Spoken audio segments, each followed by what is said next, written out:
everybody, this is Riker Rider, and it's pain time on Let's Play Metroid Prime 3 Corruption.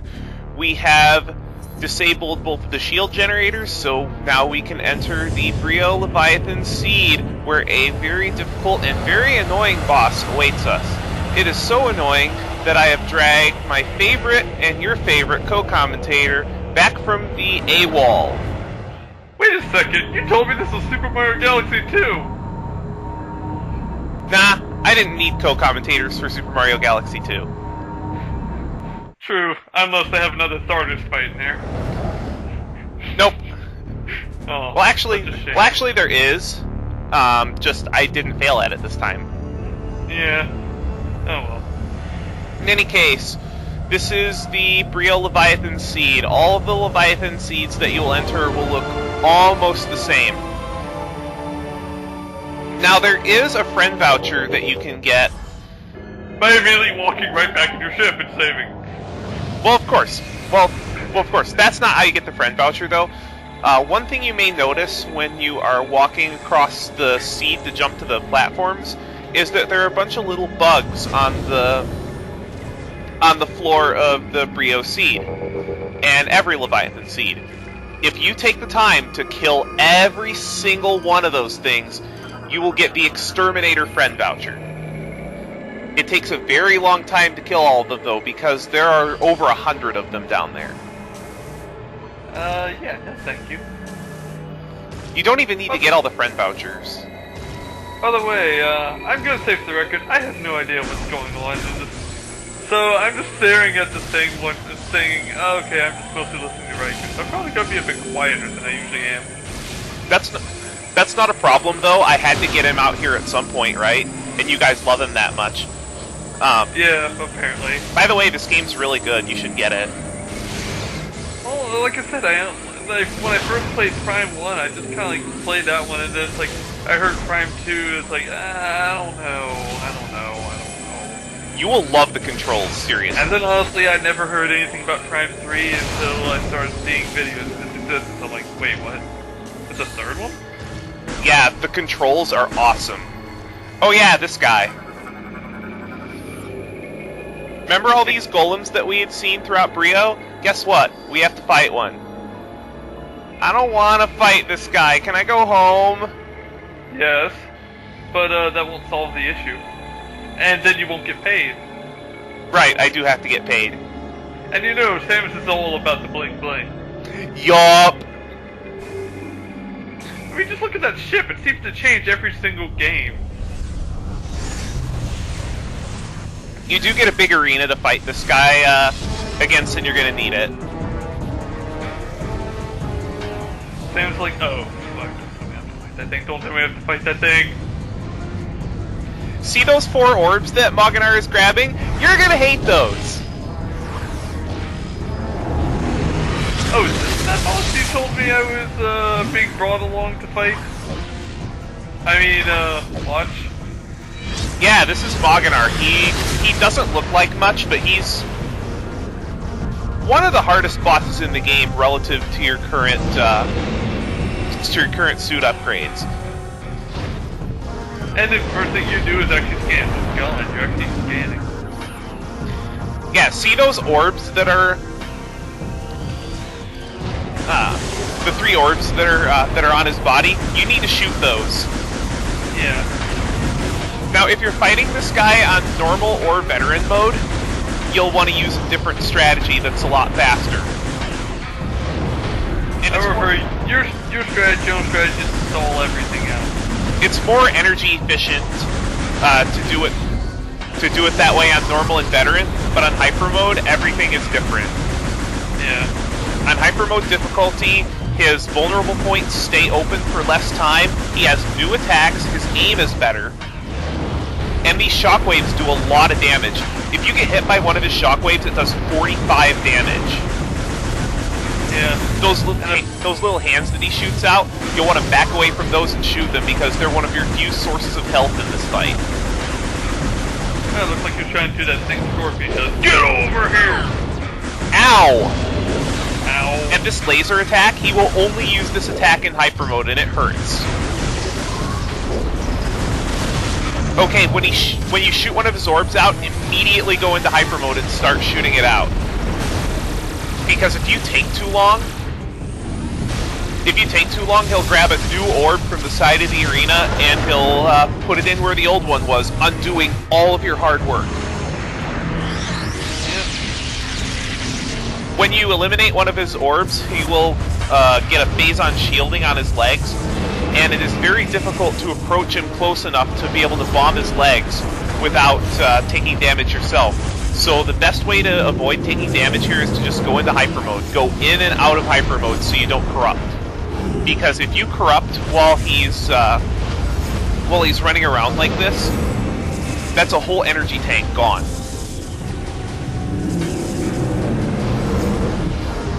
Because you have to because obviously Zenith hasn't seen the videos beyond episode 4, so I was in the middle of watching episode 4 when he asked me to start doing this, so yeah. Yeah, and we haven't and obviously we didn't get into Hypermode until episode 6 or so. But for his education, the way Hypermode works, I think you told me once back in Prime 2, each time you enter Hypermode, it eats up an entire energy tank worth of energy. Yeah, but if you haven't corrupted yet, then you can get that energy back. But if you stay in Hypermode more than 5 seconds, you'll corrupt and you won't be able to exit Hypermode unless you vent all the energy yourself. And if you let the gauge fill up all the way and ignore it for too long, you'll just straight up die. Yeah, game over. I do want to show off that game over at some point, but I want to see if it comes naturally in the LP, because there are enemies that can put you into instant corruption. Yeah, I was about to say, I remember, I think it was either you or a friend of mine was telling me about these enemies you encounter that throw phase-on grenades. Yeah, I think I was talking about phase-on grenades at some point in Metroid Prime 2. A lot of pirates can throw them. Yeah. I almost called a friend of mine in here who knows a shit ton about the Prime series in general. He probably would have been able to give good commentary on this even without being able to watch a video. But as you can see from each in Hypermode, when you blow out one of his segments, it takes almost a whole phase-on tank to be able to blow it up, because you can only have 5 energy tanks at this point in the game, you basically have 200 energy to play around with. Yeah. And if you miss on a phase-on tank, that's one less energy tank you have.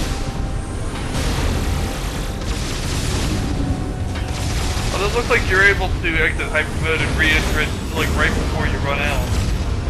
Or am I just imagining things? Not when I'm corrupted. Oh yeah, if he starts to grab new orbs from the side, the only way that you're going to be able to prevent him from reloading is if you're already in corrupt Hypermode. Because it's not worth spending an energy tank on specifically to prevent him from doing that, and it is impossible to shoot the 2 orbs enough on Hypermode. On Normal and Veteran, it's easily possible to shoot them out and prevent him from regenerating. This is what makes the fight so annoying, especially in Hypermode. Yeah. So if you're below 100 energy, you basically have to dodge his attacks until he spits out an attack that drops energy, and at that point, it's almost better to just restart the fight. Judging by how low your energy is that's a possibility of happening. Hey, at least you've learned. At least this game basically makes it dirt easy to know how to strain. Yeah, you will. If that's one of the reasons why I suggested when it came out that you get Metroid Prime Trilogy, because it is just amazing playing Metroid Prime 1 and 2 with the Wii controls. And I believe I said this earlier in the Let's Play, but I do plan on making a few videos of Trilogy. Yeah, you said that in the first video. The reason why you used the original 3 instead of the Trilogy version. Yeah, there are differences. Not very many. Most of them just graphical, but there are differences. This guy seems to have a fun sense of humor of laughing at you every now and then. Yeah, he does that. And that's actually the part where he's most vulnerable, ironically. Irony, isn't it? That's one thing that you will notice quickly about Metroid Prime 3 when fighting even just regular enemies is, you know how in 1 and 2, there really isn't that much difference between normal and hard other than damage. Yeah. Well, in 3, the enemies have different AI scripts for Hypermode. They have new attacks. It's like they actually put effort into Hypermode. Instead of just saying, okay, everything does, let's just say 1.1 more damage. And has about that much more health. Yeah, that's perfect for hard mode. Like, I don't even play Metroid Prime 1 on normal anymore because hard is just that easy for me now, except for fighting, like, Omega Pirate. Yeah. Omega Pirate's the one thing in hard that I still struggle with. You know, I almost wonder if, what's his name is in this game, Ridley. He is. I just have really come there. Hiya, Samus! How you doing today? Okay, got the second one. Something tells me you're not even gonna know where that reference is from. Although probably a couple of your viewers might. Most likely. Yeah. One thing you do have to be careful about, excuse me, when taking out his legs, besides going into corrupt Hypermode, is to make sure that you don't actually get hit when you're going into Hypermode. Especially when you have this low energy, because when he's running, or when he has his Maison shields on his legs, he will only run around, meaning it is impossible to get energy. Yeah. So wait, does that mean that if you don't break his legs before you run too low on energy, you can actually be unable to kill him? No, you don't have to be in Hypermode to drop the bombs on his legs. Oh, it's a good idea because you won't take enough damage. You actually won't take any damage because before you corrupt, as long as you're in Hypermode, I'm actually going to demonstrate it here. As long as you're in Hypermode, before you corrupt, you're actually invincible. Yeah, that was the worst time to get hit. Good job. I also like to go into Hypermode for that attack with these raining bolts. You know that energy low sound? Get used to it, folks.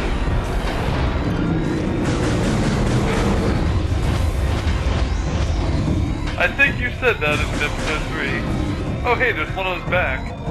Oh yeah, you'll learn to hate that one.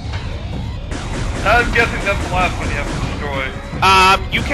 You can get to it after you destroy number 3, or number 2 rather. Once you have 2 of them destroyed, he'll start exposing his back more, and he'll start using this attack. That attack is the best way to get energy. However, he almost killed you by grabbing you. And instead, you didn't jump. Yep. So, how many more failures are there going to be? I don't know, you promised me, 50. Because the bosses are designed to be fought with, you know, that kind of a lock.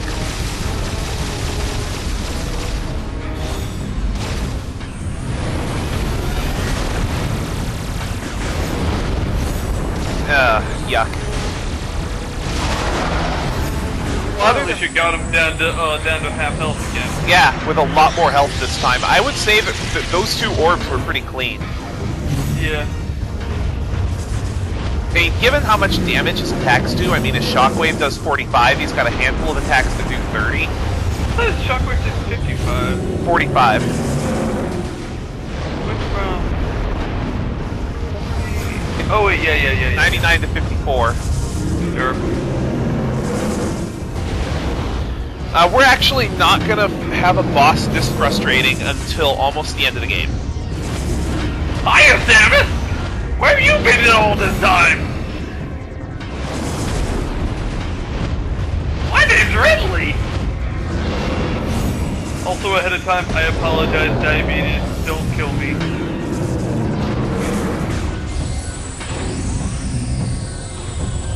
Oh, did you watch Diabetes play this game? No.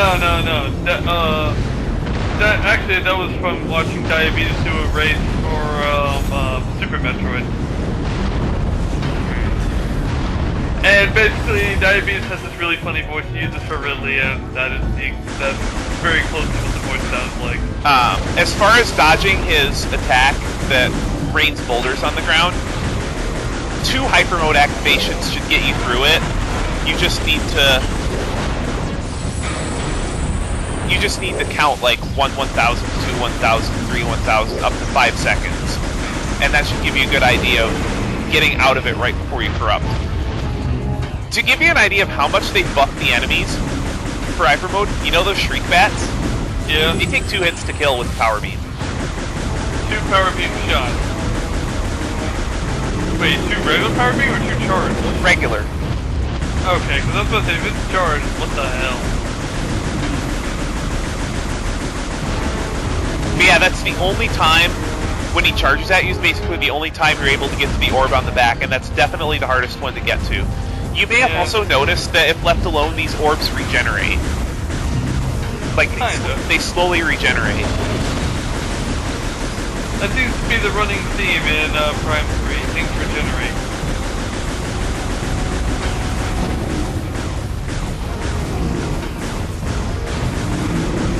You know, he should really get that crotch fire looked at.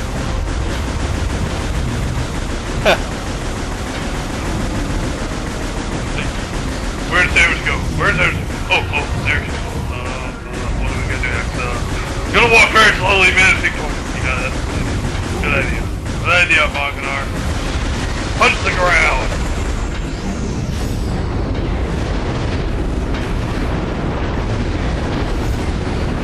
Yeah, that attack isn't really fair. Because you have no way to dodge it without going into Hypermode. I don't know, you can by the looks of it, you can probably go more fall and roll around with a bit more vision of what the hell's going to be landing. You can't see that far above you, though. Yeah, but you get more vision than none. Ow! That's good to see. They actually gave Samus new scream. Yeah, she has, I think, 2 or 3 new cries. I noticed one when she was in Hypermode, but I thought that was just Hypermode.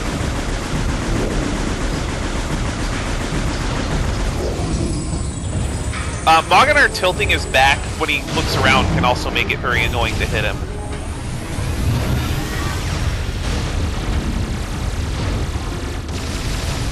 Now this one, don't be afraid to use 2 Phazon tanks to hit, because you probably are going to need it. I mean, this one, you just have to get this one.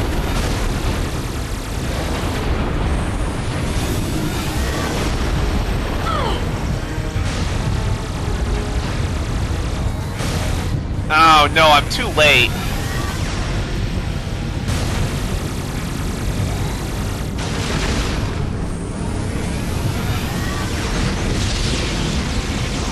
Damn it. Listen, did he just put that crystal in a random spot to heal the one on his back? Yeah. Because that makes sense, right? Perfect sense.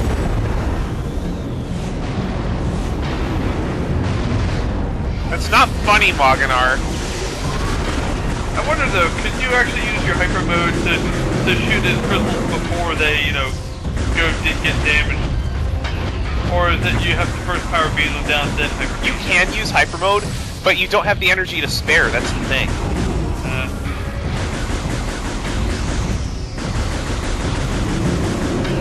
And you know, after you have a certain amount of health, the health drops all become 10s and 25s. Yeah.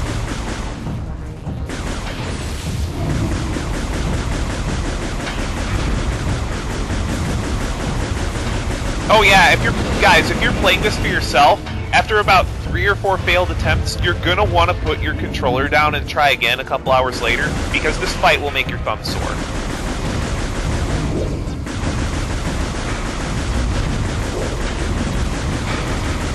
I don't know, unless you took it slow. And stop trying to shoot him when his shield is up. The reason why I'm shooting him when his shield is up is I'm trying to anticipate when he'll make himself vulnerable again. It does make a difference. And I hate this too, because Because when he exposes his orbs while he's doing this, they're just sitting there regenerating, and there's nothing you can do about it. Oh, I thought they were regenerating all the time, not just, I believe they only regenerate when they're open.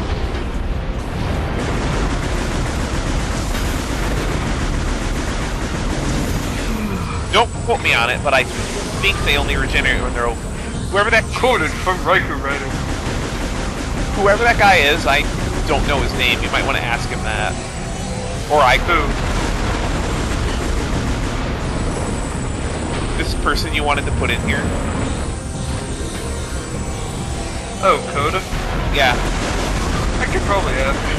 Not right. But then again, his big knowledge is usually about lore and shit about Metroid, and not really like, you know, little tidbit gameplay knowledge. Oh, okay, yeah, that won't be that helpful. I mean, that's what he basically in one of the D&D groups. Sorry to go off on a huge tangent, but you know, you can tell there's obviously important things going on right now. But he made, in the D&D group, he actually made a character that was quite literally based off of Chozo lore. That's pretty awesome. I kind of want to see that. Yeah. We should have a conversation at some point, and maybe we can get him in here for one of the later boss fights. I don't know. Probably not Helios, because that fight is...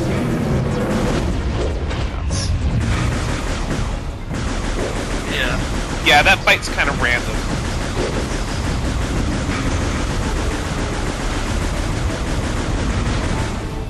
I'm trying to think of things to say, but like, there's not much I can really think of to say other than this guy looks like he has a giant crotch fire. My mind just cannot, you know, stop looking at it.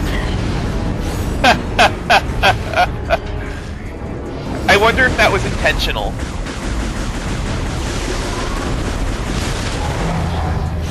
Okay. Third one off. Come on. Come on, open up. Open wide. Just like you're at the dentist, Mogenar. Open wide. Okay, now there's just the one on the back left. This one's the hardest one to get at. The Mogenar's not happy, so he put his shoes on. You see? Because pumps make you jump, jump! That was very close. I'm really surprised I got out of that one without getting hit. Yeah. But now you see, even with all those health power-ups, just how much you have to conserve your energy.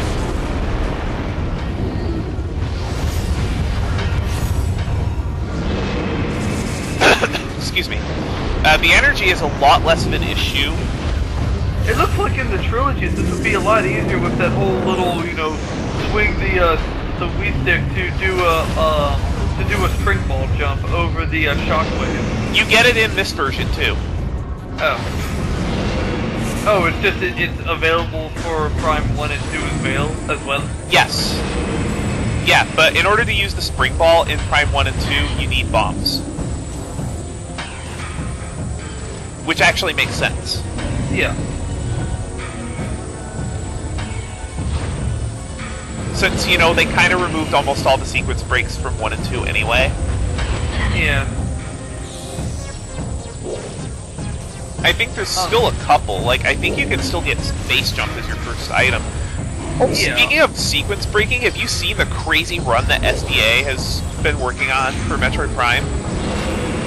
I've watched a lot of different speedrun crazy things.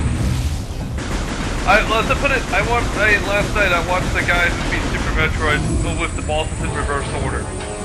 Remember the 22% run from Metroid Prime? Yeah. Somebody got one. 21. They skipped the space jump. I don't know how you beat the game without space jump. I want to watch that. Yeah.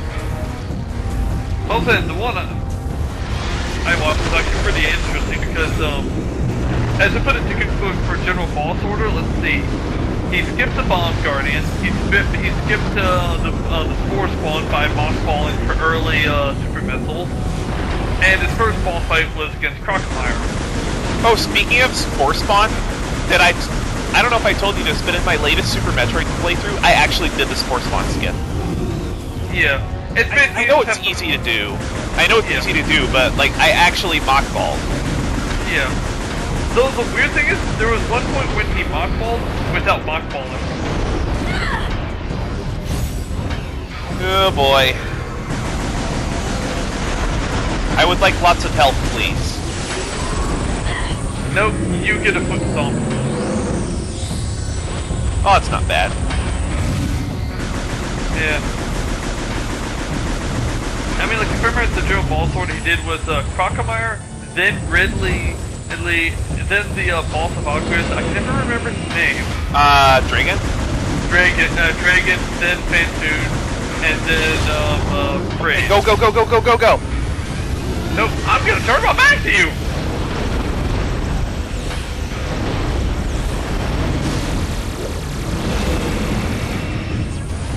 The only reason I fired that off was to avoid corruption. Yeah, I was about to say, it's like, I wonder what happens if, you know, if your meter, base on meter is still full. Go away! Go die in any number of target fires. Draw a card. Something tells me you are not happy. And something tells me that is not, you know, foreshadowing or anything like that.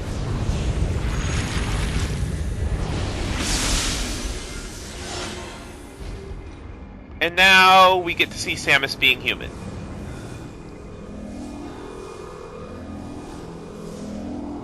Human? We can't have Samus human.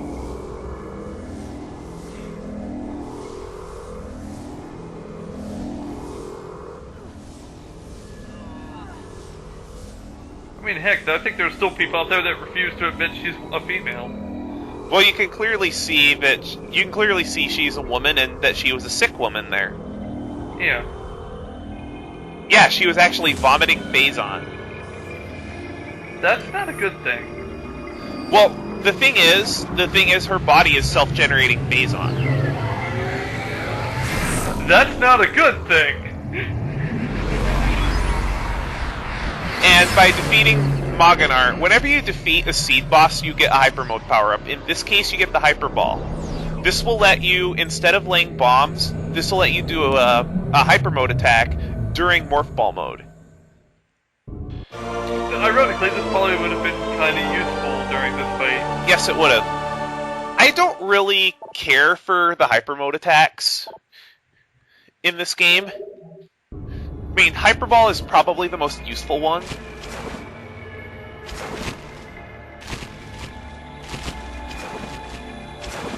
But yeah, I'll show it to you here. It's pretty cool looking.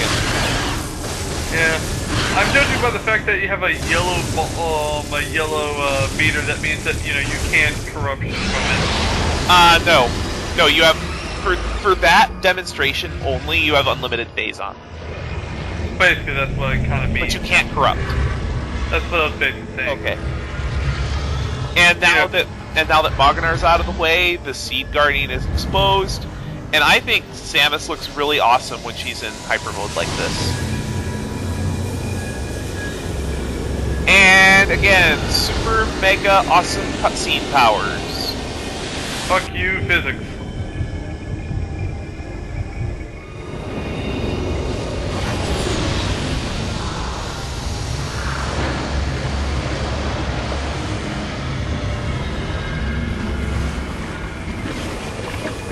And with that, we have destroyed the Brio Seed. And she just walks out of there. As everyone knows, cool people don't stare at explosions. Just casually walking away. Well, now that the Brio Seed has been destroyed, the planet Brio should be saved from further corruption. And not only that, but we now know how to eliminate the seeds. Go inside them and find the giant fuck you monster inside of them and kill it. Yep.